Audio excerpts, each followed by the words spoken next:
Greetings, friends, and welcome to another episode of The Mistake Zone, your weekly dose of our lives and the mistakes within them. My name is Jaren Wade. Joining me, as always, one of my best friends in the whole wide world, Matt Alba. Hey, Matt. Yo. How are you doing? Yo, I'm doing good. Matt, that's great. I'm a bit flustered because, Matt, I think this is the third attempt that I have tried to start this episode, but third time's a charm, Matt. Third time is a charm. And, Matt, it's the holiday season. You know, it might not be, at least there's no snow outside the Mistake Zone HQ. I doubt there's any snow outside the Saturday Morning Arcade Clubhouse. Man, Jaren, when I was growing up, I did not think I'm Dreaming of a White Christmas would be a song about global warming. Matt, I know I say this every year when we bring up the obligatory, I have nothing to talk about in this introduction. Let's talk about the weather. And just thinking how much I played in the snow in mid-November growing up. Yep. And now we're in the positive digits here in Canada during the day. And that's alarming, Matt. But rather than, think about our mortality and the effects of global warming, Matt, this time makes me reminisce of a simpler time. And I think what I've been nostalgic about this week is a time back in, Matt, remember, pre-Wii, I think you had a Wii. I was still waiting for my Wii, but I think it was around this time because, we have the Black Friday, or I guess back in our day, Black Friday wasn't necessarily a thing here in Canada, but we had Boxing Day, we had the Christmas sales, and one of those games on sale was, I believe it was SSX Blur, the Wii SSX game, where I saw it on sale. And even though I did not have a Wii at the time, I thought, oh man, this is a game I definitely want to play when I do have the Wii. And this deal is too good to pass up. So I remember I bought SSX Blur, didn't have a Wii, and thought, Matt, you have a Wii. You can hold on to this game and play it until I get my own Wii. And I believe you held on to that game for, I think, 6 or so months. Because I had a little while. I would only get the Wii, I think it was after our high school graduation. So you held on to that game for a doozy of a time. And Matt, the reason I bring back this memory just because it's the holidays, but you know me, Matt, I am a mobile game trash boy, and I'm continuing to play Nikke, Goddess of Victory. Okay. And Matt, so in Nikke they usually have a monthly battle pass. Jared, I am on like pins and needles right now to see how you're gonna link Nikke and SSX Tricky. Okay, so they usually have a monthly battle pass. Yeah, that gets you a costume for one of the Nikke characters, and sometimes if there's a major event, they'll also have a event pass, which is, a similar concept. It's the event has its own battle pass. There's a costume at the end of the tier or at the, reward track, and you level up that battle pass by doing the event missions while you level up the normal battle pass by doing normal missions, So in Nikke, there are these two twins, the bunny twins. Okay. The Lucky Squad, Noor and Blanc. And Noor, her New Year's costume is the current battle pass, and Blanc, her New Year's costume is the event pass. And I purchased both battle passes, Matt, because one, I love the Bunny Sisters. Two, Noor is my favorite character in Nikke. And, I wanted to just get them costumes because I like these characters. And Matt, I'm going to be that guy. Uh-huh. When I say bunny sisters, they're essentially already in, bunny girl outfits. Yeah. And their New Year's costumes actually put more clothes onto them. So I'm that Uh-huh. guy, Matt. I want to Uh-huh. dress up my Nikke. Uh-huh. Uh-huh. So you're with me so far. Mm-hmm. Mm-hmm. Matt, Mm-hmm. I don't have Blanc as a Nikke in my squad. Oh man. And so the way the standard banner works in Nikke, Matt, is there's so many Nikke, and a lot of them are of the 5-star variety, the SSR variety. Mm-hmm. And with it, so in Nikke, there are 3 different manufacturers. There's 4 different manufacturers, but 3 standard manufacturers. And you can select up to 5 Nikke in each of from each manufacturers. And when you roll the standard banner, if you get one of the standard Nikke, you would get one of those 15. And if they're not included in your standard rotation, you won't have a chance to get them, which I think was okay. Mm-hmm. And Matt, Blanc has been in my standard rotation for a while now, and I think I've done over 450 standard pulls. Uh-huh. Using my in-game currency that I earned, and me breaking my free-to-play status by buying these battle passes, the pulls that came from the battle passes. But Matt, I'm currently looking at my Nikke costume closet, and I see Blanc's costume, and it says Nikke not owned. Oh no. And Matt, Uh-huh. one day I'll finally get Wait, Blanc. Jaren, do they have a pity amount for rolls or no? So technically, there's a spark system where if you once you have 200 pulls, you'll be able to exchange for a character. But that's only if that's the current event banner. Since Blanc's now in the standard banner, you just have to hope that you roll her, Matt. Damn. You have to hope you roll her, and I haven't rolled her yet. But one day, Matt. One day. Maybe in 6 months. One day, Jared.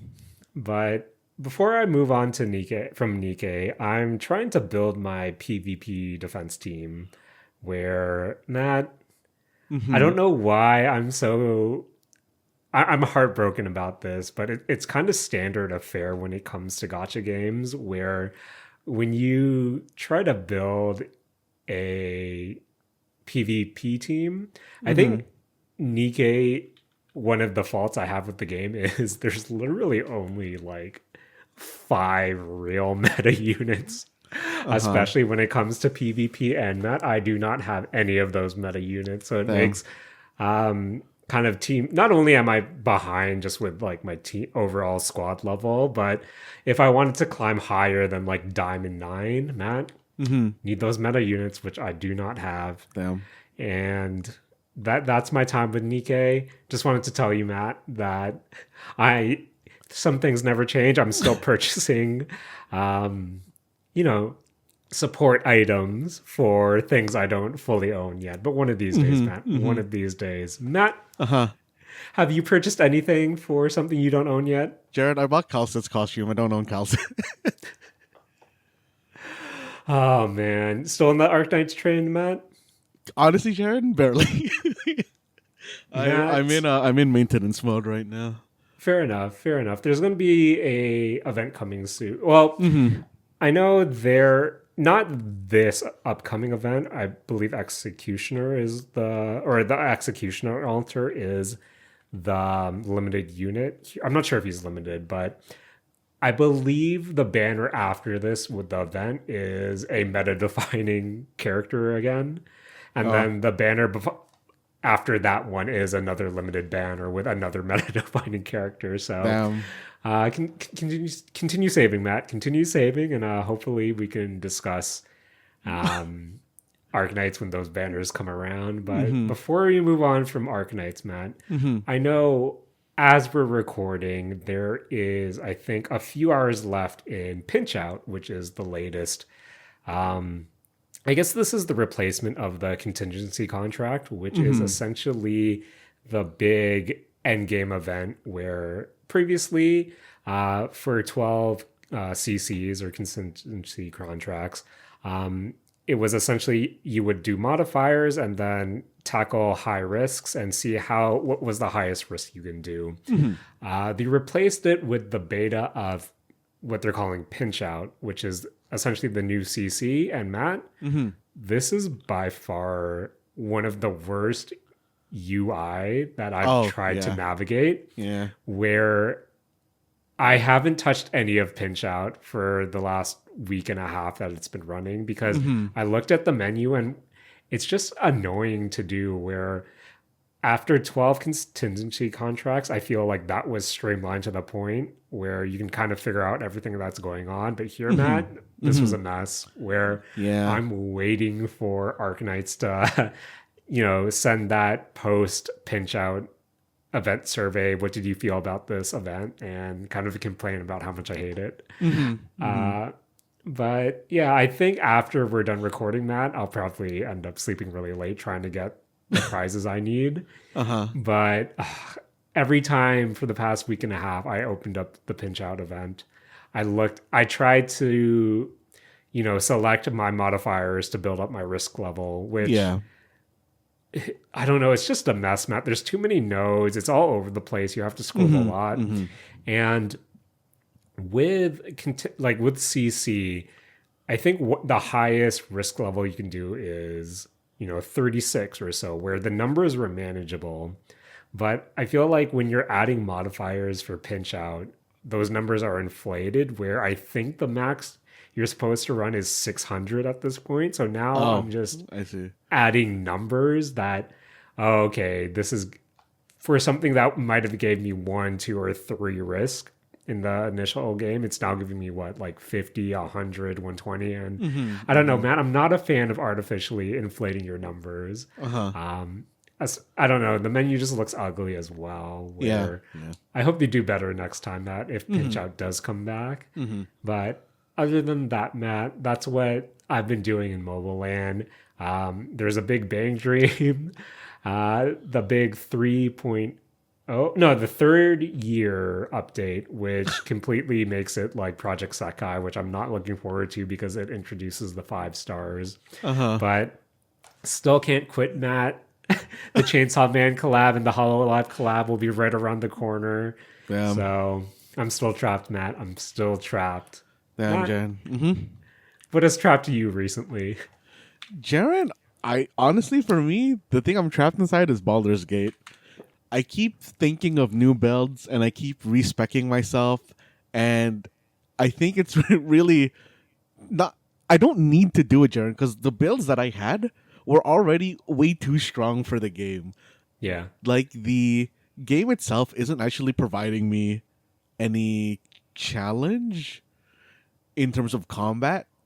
So I don't know why I keep trying to, eke out even more like damage or survivability when the game is already not putting up a challenge for me. Are you still attempting your Iron Man runs? Or yeah. That's the place I'm doing it in. Like, I'm not really running into any trouble in there, so I don't know why I keep pushing it more and more. Like, I keep thinking, Jaren, like, just maybe later it's going to get worse, but the content right now is just like basically a breeze, unless I'm caught by a surprise, and at worst that's one character going down, which isn't really too bad for me. Damn, Matt, is that how you treat your friends in Baldur's Gate? Jaren, sometimes you can't avoid when one of the bosses, you have to hit him and he explodes when you hit him. So someone has to take that hit, Jaren. Man, at least they'll never be forgotten, Matt. You'll pour one out when you get back to the camp. But I know... sorry, Jaren. They don't die. They just get knocked down, and I have to pull them back up. Oh, fair enough, Matt. Fair enough. It's only when you die that the game ends, right, Matt? I don't even think it's when you die. I think you need a full party wipe for the Iron Man run to end. Wow. Yeah. But glad to see you're still enjoying it, Matt. Where, we're at the end of the year now. I know behind the scenes for us, we're preparing for our Things of the Year, 2023 wrap up.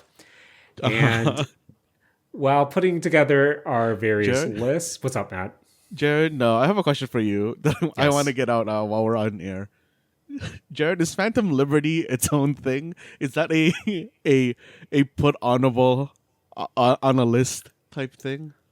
Matt, spoilers, that's definitely on my list. I think in between all the 2.0 changes and coming back to Phantom Liberty, or coming back for Phantom Liberty, Mm-hmm. and the fact that we, well, we weren't recording Saturday Morning Arcade or The Mistake Zone right when 2077 initially came out. Mm-hmm. So, Matt, it's our list. It's Uh our huh. things of Uh the huh. year. And I like the mentality of if a game saw a notable expansion or game redefining update, I think it's still I eligible see. for our things of the year 2023 list.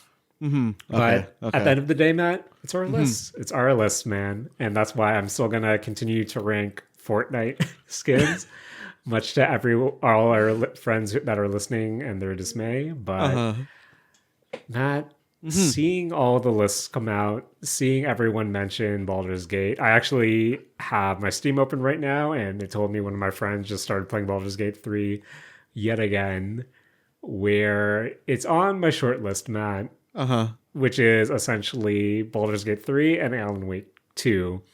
And I feel like since we're counting down, I need a maybe Mortal Kombat 1 just for optics right there. But those two games specifically are something that I do want to play within the near future. Mm-hmm.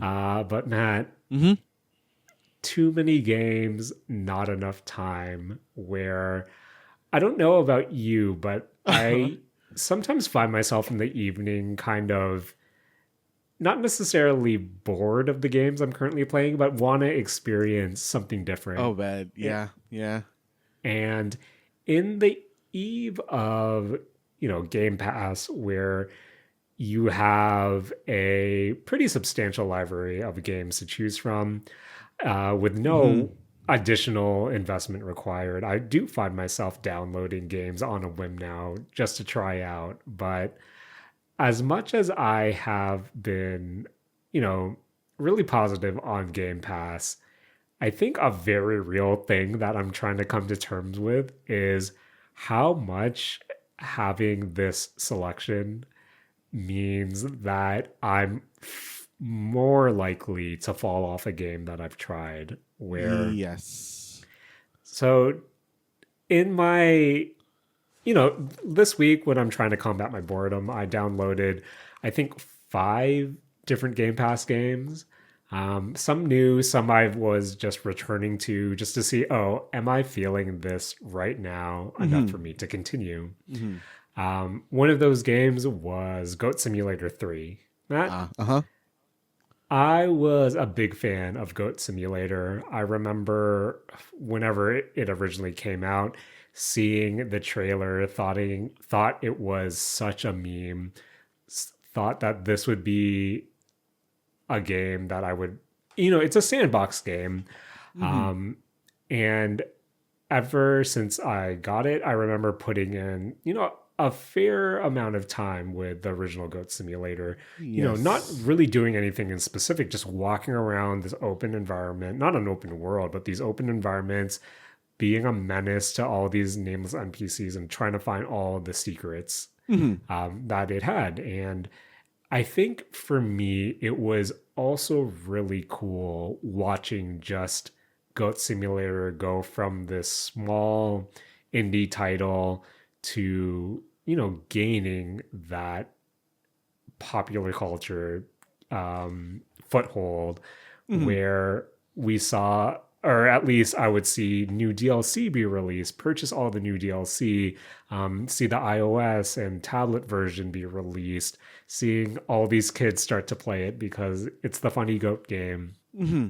And seeing its come up was really good and really fun to watch from afar. But at the same time, the more DLC content got released, I felt like my time with Goat Simulator would get less and less.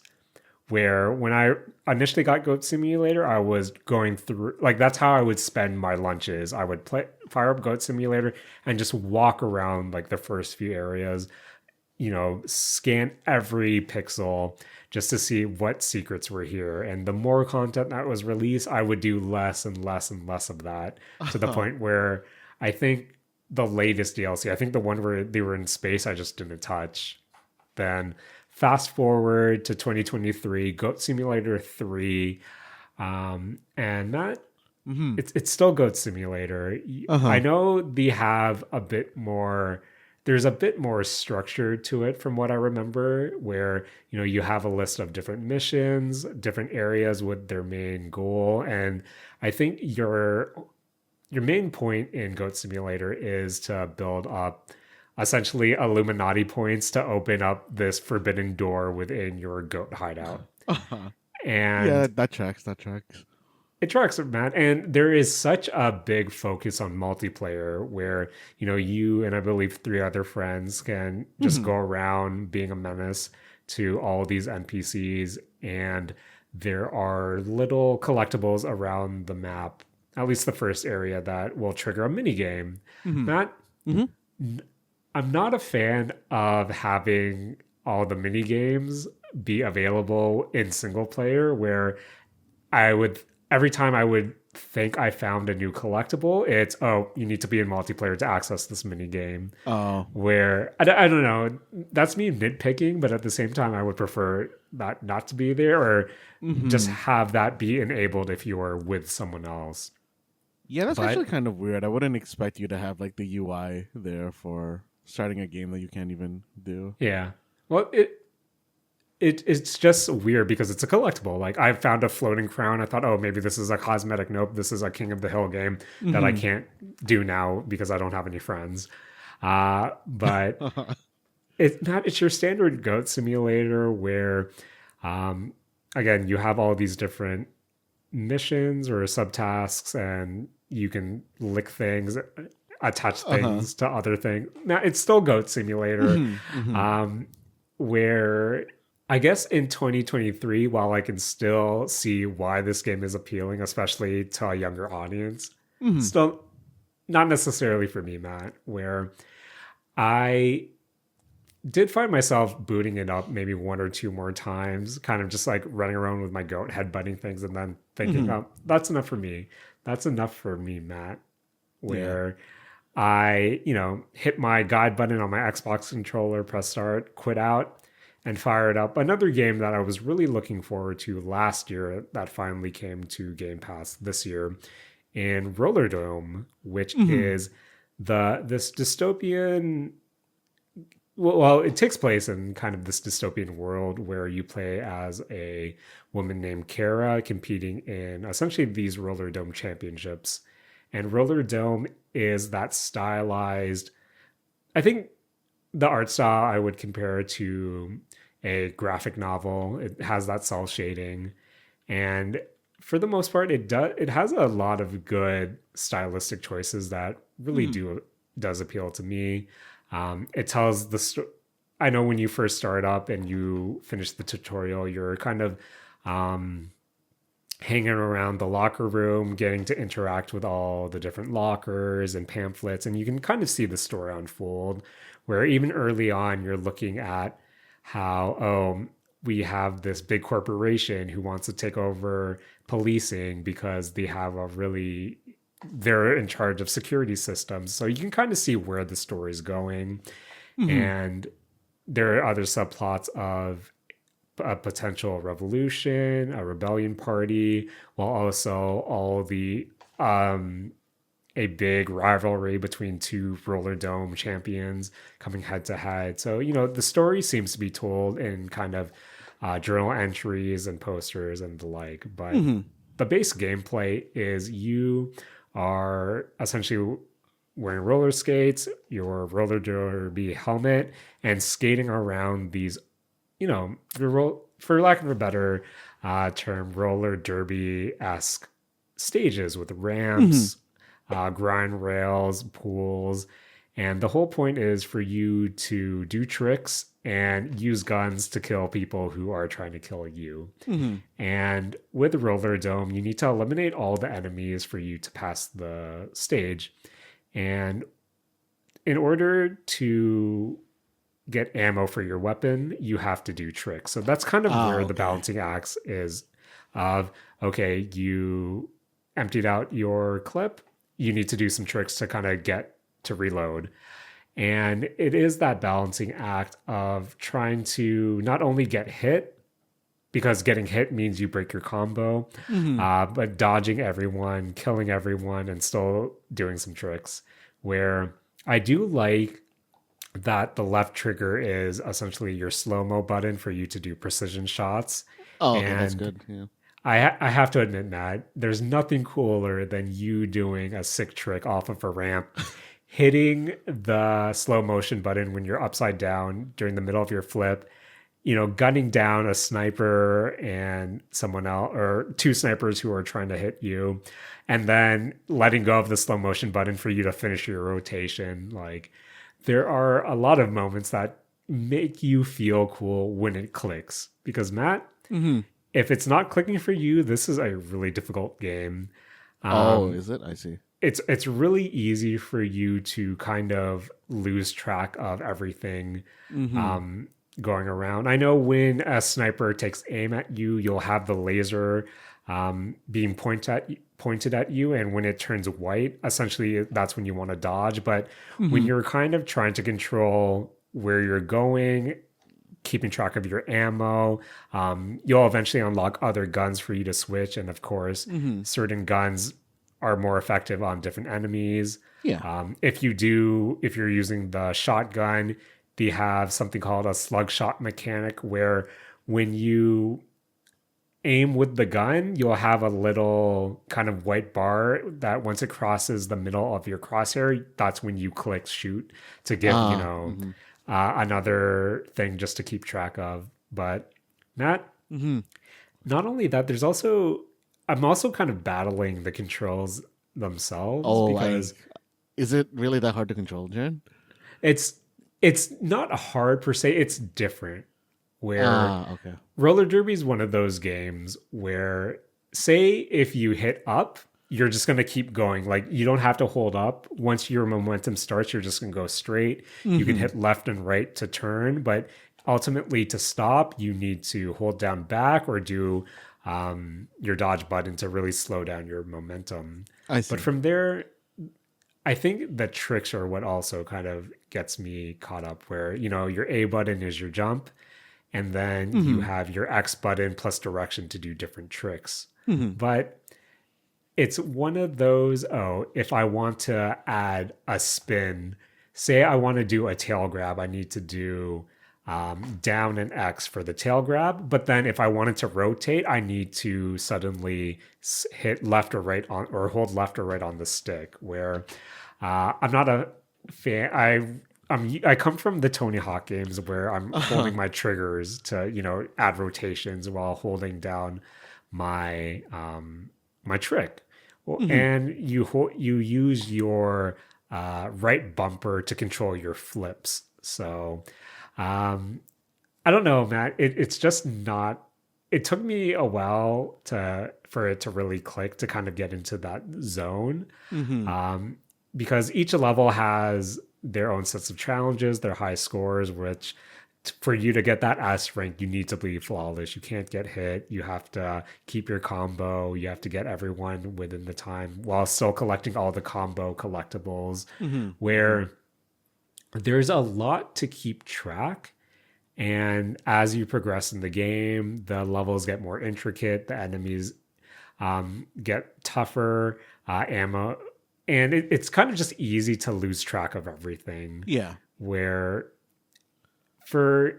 on paper, the concept is really cool, but kind of in practice, if you're not in that headspace to, deal with how precise it wants you to be, Matt, it's not a good, I'm just going to sit back and, have a casual gaming session.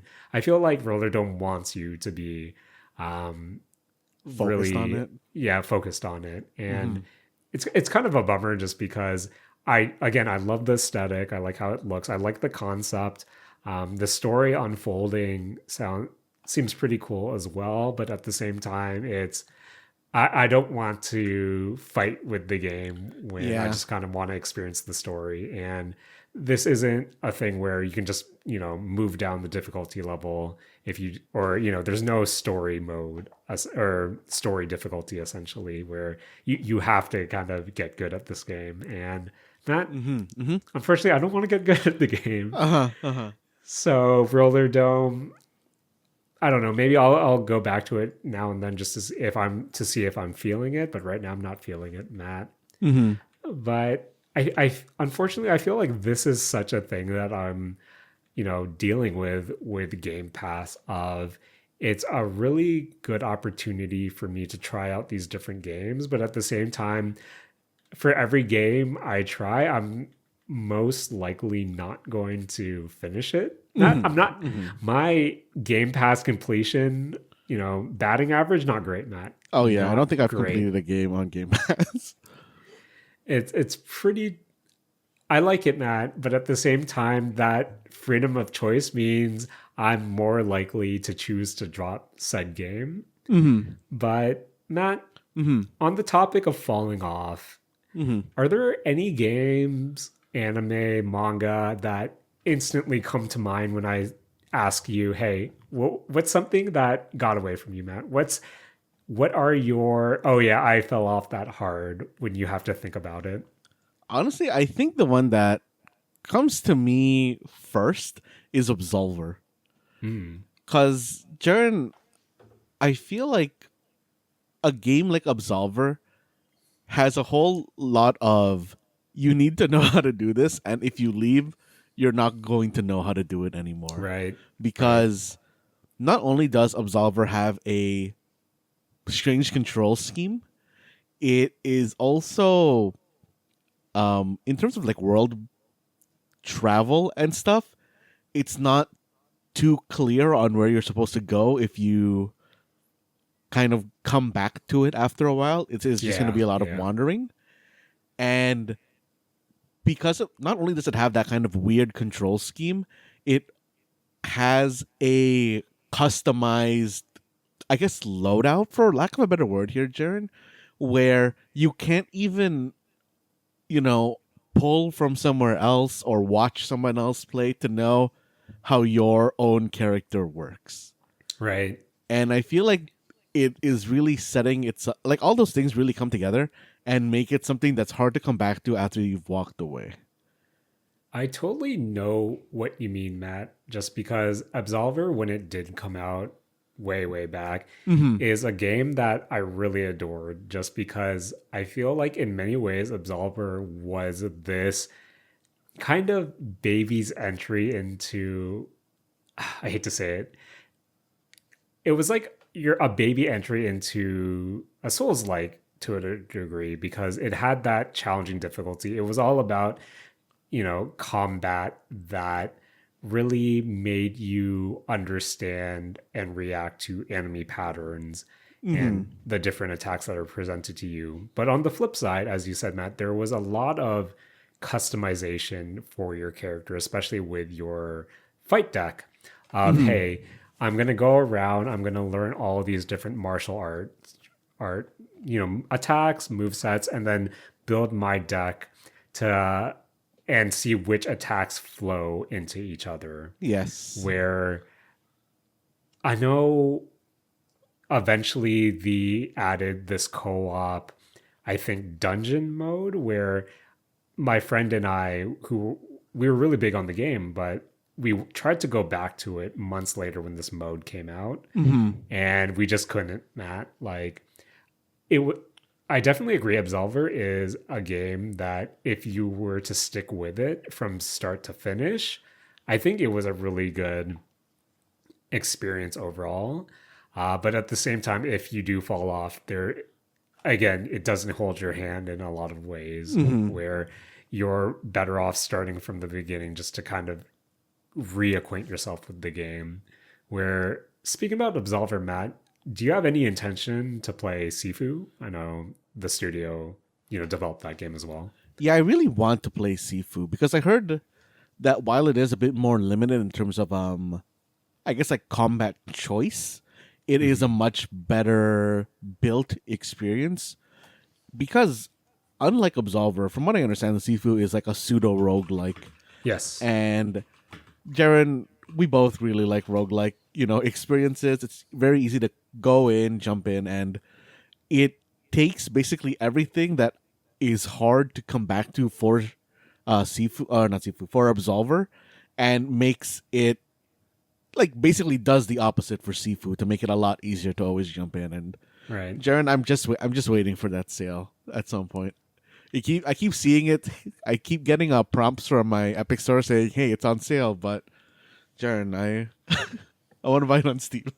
I want it on Steam, Matt, because Epic isn't giving me a year in review list yet. But I think we'll get to it when we eventually both play Sifu. But I know one topic I want to discuss with you in the future. This is a mental note, Matt. Is the added a easier difficulty level? Just because I know one of the quote unquote criticisms when the game first came out was just the default difficulty and how kind of punishing Sifu could be. Where the easy mode that they introduced kind of takes away everything that makes Sifu. And I guess when we're both experienced with the game, how we feel about a design decision like that. But Matt, when I think falling off, there are two games that immediately come to mind for me personally.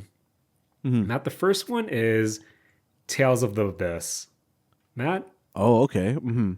I love the Tales games, but with Tales of the Abyss, I specifically remember I was talking to Julian, our friend Julian, and he told me at where I am in the game, I was pretty much one or two kind of major boss fights before I finished. So I was pretty close to the end, but I just stopped, and this was. Oh, when did Tales of the Abyss come out, Matt? I'm kind of looking it up. 2005. Yeah. So almost 20 years ago, where I couldn't tell you why I fell off it, but I just remembered that was one of those games where I would keep trying to go back to, but ultimately, the further I got from it, the more I just didn't bother. Where I think I did borrow that game from Julian. I just eventually just gave it back to Julian.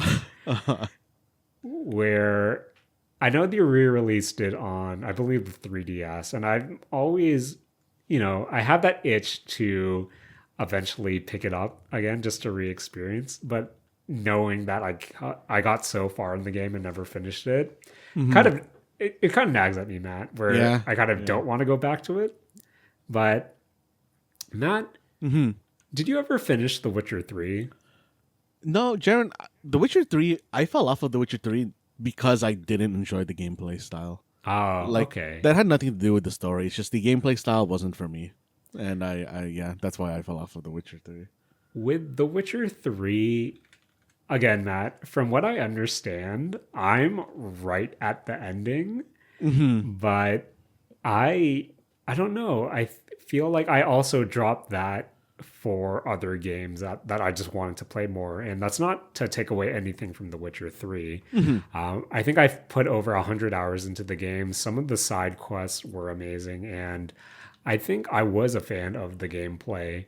And at points, I did want to increase the difficulty level just so I can actually do the monster planning. That's how deep I got into the game. But at the same time, I remember stopping for a while. I forget why. I think Overwatch was the reason why, Matt. Are you sure you just didn't start playing Gwent? The separate Gwent client? Oh, man. No, that came a few... That came a few years later, Matt. But I remember I dropped it for a while, came back, made it up to, the part where I eventually fell off and stopped playing again. And I honestly...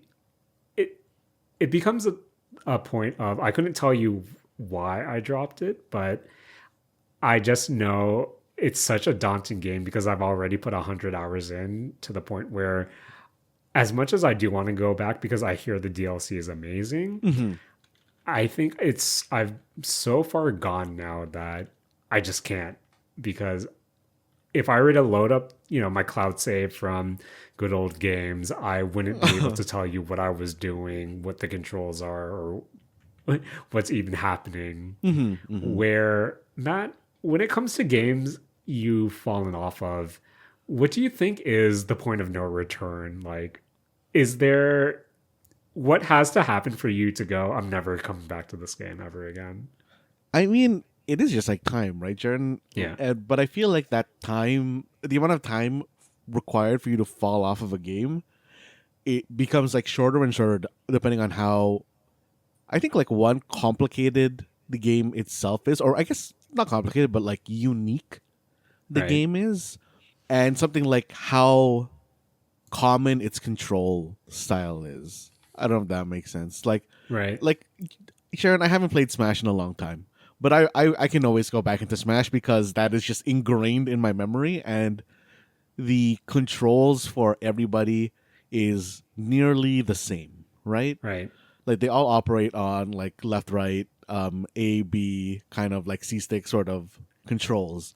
Whereas something like League is something that I think I can't go back to, just Of because course. like even setting the items aside, every character controls differently, so you have to relearn how to play almost every character. And I think that League in and of itself has a very unique control scheme that isn't as common anymore compared to a a platformer like Super Smash Brothers. Point taken, Matt. Point taken. Mm-hmm. When it comes to games you've fallen off of and eventually return, Matt, are you more likely to restart the game, or are you more likely to just try to return to the point that you left off on? I'm the type that tries to return to where I was. Mm-hmm. I'll like load up an old save and see how much of it I can grasp. But if I can't really grasp it, I'll restart the game. Okay, fair Yeah. enough, Matt. I think I bring up this idea of falling off because with, Cyberpunk 2077, I think Mm-hmm. I've played, I haven't fallen off the game, but the time in between sessions has gotten kind of longer and longer. I think for me now, I fired it up today just because, Matt, I need to save Songbird, but the last time I played it was 10 days ago. And then the last time I played it before that was, I think, 14 days, where, the gaps are getting longer, Mm-hmm. more so. But at the same time, with something like Cyberpunk, I feel like since this is my second playthrough, even though, the Phantom Liberty stuff and the 2.0 stuff, everything I'm doing Mm-hmm. right now is technically new. Mm-hmm. I think I have a better grasp of what's going on at the very least, just because I have that previous knowledge to it. Mm-hmm. Where if I were to load up, say High Fire Rush again or Pentiment, I think Mm-hmm. in those situations, it would be more so, oh, I might have to restart this just because something like a Pentiment is, oh, this is such a story driven game and I don't actually know the story anymore. Mm-hmm. Or with Hi-Fi Rush, it's, oh, I should probably replay the beginning of the game just because I wasn't that far to begin with. So I think that's where I go to it as well. Where as long as I feel like I can have a good grasp, I'll probably try to continue on with that save. But more than likely, I think it's also a weird pride thing of me, Matt. Of I don't Uh-huh. want to crawl back to this game, but Mm-hmm. I don't know, Matt. That's currently how I've been feeling. I've been trying to go back to old games as well, while still battling my ADHD when it comes to Game Pass. Mm-hmm. But Jaren, man, I wish there was like so much more. I know that we're already talking about how there's so much choice on Game Pass that we're gonna just be jumping between games, but man, when I see a game that I want to play that isn't on Game Pass, it makes me like hesitant to buy the game. and I think that's something that we've discussed in the past when it comes to Game Pass as well, where Mm-hmm. honestly, it does make me treat games differently and look at certain caliber games of I hate to say it, but is this a Game Pass game or will this more likely be on Game Pass in the future? Mm-hmm. And I definitely know what you mean, Matt, of especially when it does come to indie titles, where this year we've seen a lot of great indie titles, a lot on my wish list on Steam that I'm kind of waiting for the winter sale this week just to see if there might be something to pick up. But at the same time, it's, oh, is this an indie game that will go on Game Pass? And it's that second guessing of, should I wait on this? Should I kind of pull the trigger? But I don't know, Matt. As much as I like Game Pass, I can fully admit that I am developing some kind of toxic traits in response to it as well. But Jared, doesn't even have to be indie games, because like even when I see a new game that is like, oh, this is a game that's like this game on Game Pass. Like, specifically, Jared, I'm talking about Rogue Trader, because like Warhammer Total War is or was at some point on Game Pass.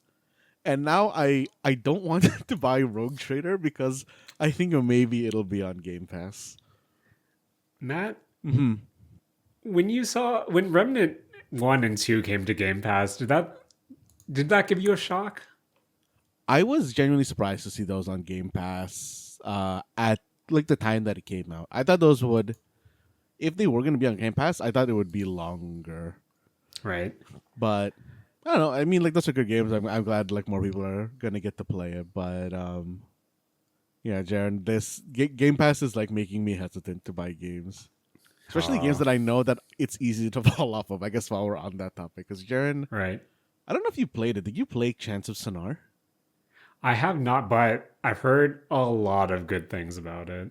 Jaren, while we're on like the topic of easy to fall off games, I think that Chance of Sonar is something that's like very easy to fall off of if you take too long of a time between it. Because I played the demo, I really enjoyed it, and I do think that it's worth the like $20 that they're asking for. But just in the back of my mind, I'm like, but maybe it's gonna be on Game Pass.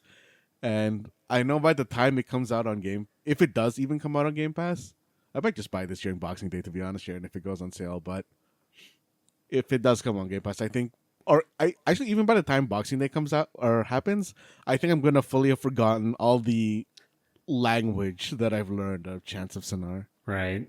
Okay.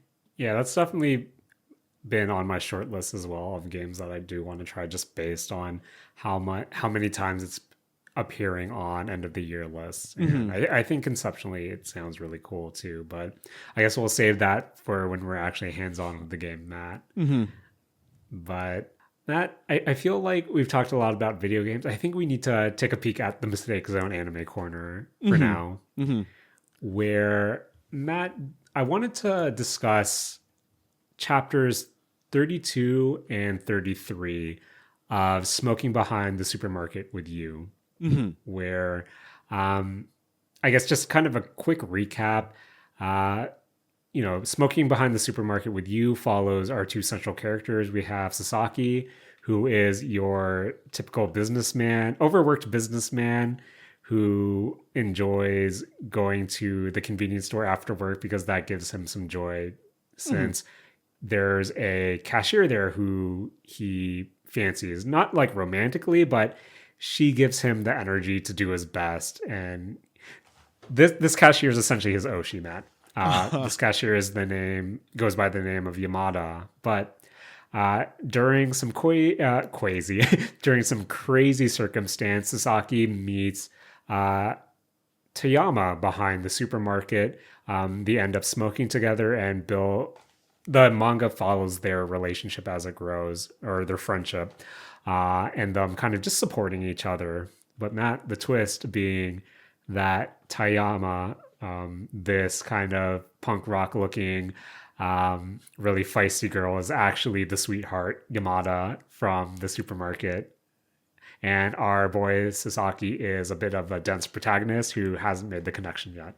But the reason why I wanted to bring up chapters 32 and 33 is, once again, it kind of takes place during this time of year. We have a lot of the end of the year parties, and we kind of get to see how both Sasaki and Toyama are dealing with the holidays, dealing with essentially their loneliness. And we do see an interaction between the two that once again happens by chance, this time not near the supermarket, where Mm-hmm. kind of during a late night walk just to kind of get some air, Sasaki runs into Toyama and it's them just smoking in a new place, but kind of just enjoying each other's company. Where in the start of 32, we have Toyama alone thinking, oh, I should just call up Sasaki. I should just ask him if he wants to get some ramen. And hey, lo and behold, some dudes are trying to hit on her. Sasaki ends up showing up by pure chance, scares them away. And, this is where the arc takes place. Mm-hmm. And by the end of chapter 33, they're kind of walking home towards the subway stations. And the stop in front of a ramen place, and then you have Sasaki kind of the mental gymnastics of, oh, I should just invite Toyama to get ramen right now. But it becomes this issue of, oh, but that might look weird. She might find this off-putting. And ultimately, I don't want to ruin what we have right now. To the point where Toyama or Sasaki asks the other, hey, what do you think about what we have right now, this relation, or what do you think right now? And both of them agreeing what's going on right now is great, kind of leaving it at that and going on their separate ways. Mm-hmm. Where I think the reason why I wanted to bring it up here in the mistake zone, Matt, is this is such a kind of, bittersweet exchange by two adult characters. I do like the full circleness of both of them playing the mental gymnastics of, hey, I like being around this person. I should just invite them to dinner, not even for romantic purposes, but just to be in their company. But then both of them kind of making sure they stay on the status quo and really not pushing this friendship or relationship any further. And Mm-hmm. I think what sticks out the most to me is kind of the contrast of how I treat a manga like Smoking Behind the Supermarket, which deals with, adult, quote unquote, adult characters. Tayama is 24, Sasaki is 45. And seeing this kind of adult second guessing is something that I find more appealing because, Matt, Mm-hmm.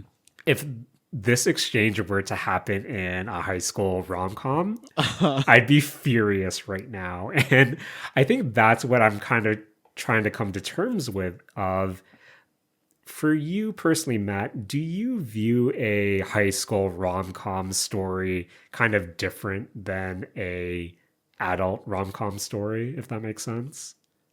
I think when I'm viewing a high school rom-com story, I'm more so just expecting it to end well. Right. So I guess I'm going in with that kind of like preconceived notion. But when I kind of think about it ending more realistically, Jaren, I think one of my favorite anime, I guess like directors, writers, I don't really know like what their position is, but is like Makoto Shinkai, who did stuff like who did like Suzume, Weathering with You. Right. But more specifically, the one I'm thinking about right now is 5 centimeters per second, Hmm. which at the time when I watched it the first time, I think I was in like first year. And the ending for the second story in there, where it does kind of just look like, hey, it's just two, like a high school boy and girl, they were just spending their time together, and you would expect them to end their relationship, just how you would expect an anime, just like happily and, getting together and being happy and whatnot. But that whole kind of relationship fizzling out at the end of that second act at the time really bothered me. But I think at that was the point when I realized that I really enjoy, I don't know, that type of realistic conclusion of a storyline. And Right. I don't know, a lot of like Makoto Shinkai stuff does sort of end that way. I know a lot of people didn't like the ending of Wuthering With You, but I loved that thing where there was like real consequences for the choice that this guy made. It did end in the kind of like happy way where the main character does end up with the main female character, but the fact that he gets, I think, like banned from Tokyo for 3 years and Tokyo sinks. Like I don't know, like having that as a real consequence for that whole story felt really good to me. I definitely know where you're coming from when it comes to Weathering with You. And then when I kind of contrast that to something like Your Name and like Suzume, uh, yeah, that's a good point too, Matt, where I think it might not be more so the, I guess, the age of the characters being presented, but I guess the story that they're trying to tell. And kind of more often than not with a high school rom-com, I think it is paced in a way where it explores all these tropes that you're used to, that I kind of just want the main character and the theme, or the main character and then the love interest to, just admit to each other, hey, we like each other.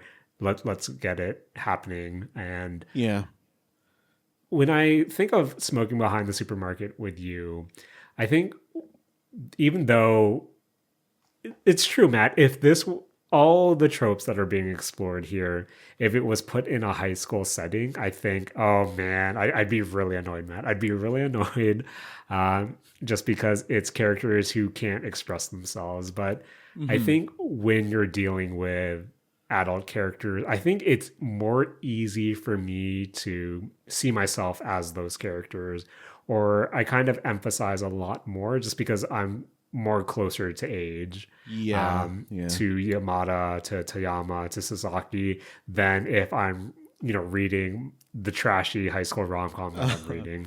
Yeah, I think in a high school rom-com, you can't have that kind of story, specifically with the main characters. Like, I think, when I'm thinking about it, like now, I think Horimiya did it very well. Yeah. With the sub-characters. Or not they're not called sub, like the side characters, the not two main characters. Jen, what are these people called in literary terms? I don't know. Supporting cast. Yeah, the supporting cast. Yeah. Like, I think in a high school like setting, you need the kind of more platonic or adult or not happy ending things to happen more so with the supporting cast than your main pair. Because it makes the dessert all the better that way, Matt. As long as the main characters are happy, then it's a-okay. Jared, I still feel bad for Sakura in that show. Matt, I feel bad for a lot of characters who aren't chosen in harem adjacent in media. Sankoro deserved better anime. So many characters deserve better anime, Matt. But yeah, I think just to kind of close off with chapters 32 and 33 of Smoking Behind the Supermarket with You, these were two bittersweet chapters, but at the same time, I think it's really, in a weird way, it's kind of progress as well, because now we actively have the characters, more so facing, hey, is there a possibility of something more? And wait, does that possibility mean I'm affecting the status quo? So at least there's, the silver lining of, they're now being more open internally to explore their feelings. And I feel like that to me is, for adults, I guess, enough progress for, for me to continue on wanting to learn more about these characters, these stories, as opposed to, I think it was this time last year, Matt, when I was talking about some of my favorite anime or manga moments. And I know I called back to, I forget the chapter, but a specific chapter in Hotami is high with, is shy with strangers. And I feel like when I say there's progress, when, Usakun confesses and finally admits that he has feelings for Hatami, I feel like I get the same glee with with smoking behind the supermarket with you of, hey, is something actually here, and if is me pursuing this gonna screw everything up? But I don't know, man. That's my weird way of saying that. uh I like adult characters dealing with adult emotions, and on the flip side, I like my high school rom-coms to be kind of happily ever after. I mean, uh-huh. I mean, Jaren, in 3 weeks' time, you can go check out the anime version of Hokkaido Gals. They're super adorable. So I know that's one of your favorite high school rom Oh coms. man, Matt. Hmm. Speaking about animes where characters deserved a lot better, Uh huh. I'll tell you about when I watch it, Matt. Okay. Oh man. So Matt, Hmm. speaking about anime and progress, this week was episode 11 of Apothecary Diaries. Hmm. And Matt, one, Hmm. do you know if this is a 12-parter or a 13-parter or even a 24-parter? I honestly have no idea. Okay. But I think at the current rate, Matt, episode 11 kind of, would you say, concludes the current, like the actual long-standing story arc that was being explored that spanned, I believe, three episodes now. Of But Matt, I Hmm. know when we last talked about the Apothecary Diaries, I was sort of wondering if they would try to tackle a longer story, because with Hmm. the first few episodes of the show, it was a lot of self-contained mysteries where I really do like how, Momo Mao Mao's introduced to a problem, a mystery, and by the end of the episode, she solves it. Hmm. Where with the last three episodes, and kind of the overarching story that really um, was shown throughout them. I I think I really wanted it to go back to that formula that I was used to from the first few episodes, because Matt, Hmm. following the story week to week with overlying, or with an ongoing story, by the next week, speaking about my ADHD brain, Matt, I Uh-huh. did not understand what the heck was going on. Oh man. Where even with episode 11 specifically, it actually starts off with Mao Mao's, hey, here's her solving the case, here's her explaining everything that's happening. Hmm. Hmm. And even that kind of threw me off as well, where um, I was just feeling, Matt, as someone who is more versed in the manga and, just watched the last few episodes, what did you think of, I guess, the current concluding storyline of Apothecary Diaries? I mean, I thought it was like handled pretty well. Mm-hmm. I do remember and also re-experienced it when I was watching the anime, that I found this part to be very confusing Mm-hmm. because a lot of the kind of talk between, hey, like this consort was with the emperor before, this emperor, or this consort was like friends with the emperor before, and like that kind of talking made it very Yeah, hard for me to, I guess, like keep up with what was actually going on. right. But I don't know. I feel like the 3 episode kind of arc is pretty standard now, and I think that it does continue in this way for the rest of the series. Jaren, I did just look it up. Apothecary Diaries is apparently a 2 core, so it's 24 episodes. Okay. Hmm. So I'm guessing we're gonna get a little break before the second core begins. Hmm. Hmm. Correct? Okay. But Matt, Hmm. still really enjoying the manga. Sorry, still really enjoying the anime. I really do look forward to watching the new episode every Sunday evening. But Hmm. it's yeah, with the current arc, I do agree. It was something that I was kind of confused, mostly because I feel like with the things that are being set up, we have the shots of Mao Mao's arm being like her bandage, her, Hmm. you know, rashes that react to the different poisons. And that kind of mixing in with the underlying story of, oh, who's trying to, is there a potential rebellion group? Who's the one trying to do these, um, you know, lit up fire or different color fire signals. But then for it to go into the consort storyline of, who the last one was, who the new one is, who's trying to replace who. Maybe it's me being sleepy all the time, Matt. But yeah, I feel like I had to kind of go back to previous episodes just to kind of regain the thread there.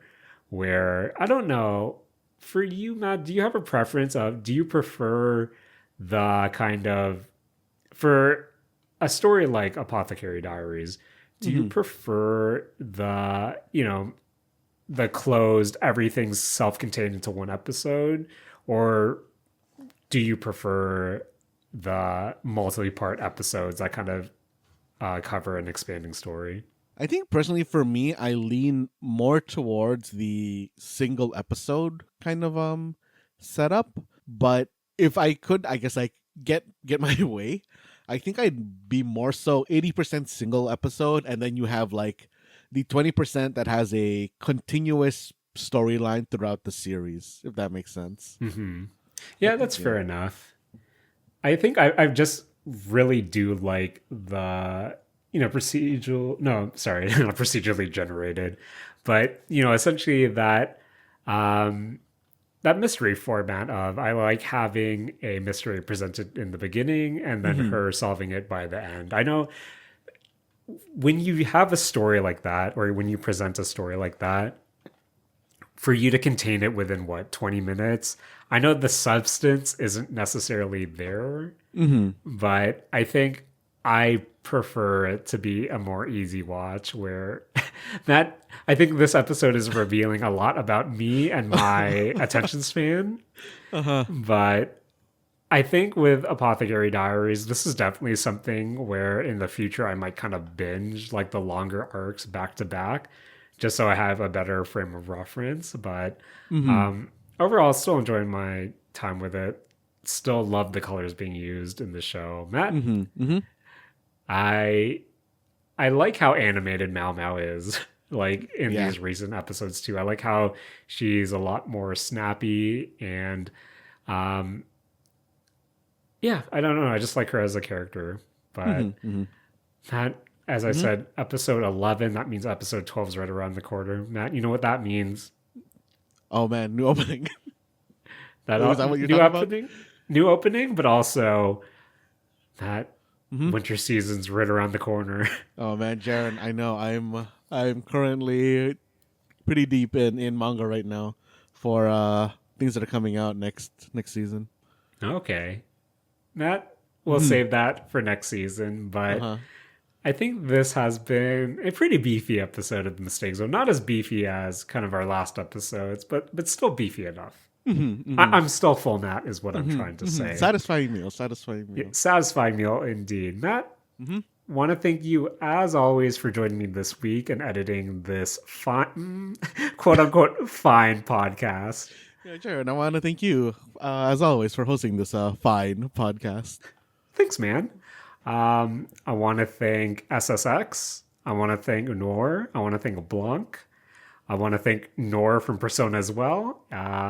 I want to thank my attention span, and I also don't want to thank my attention span.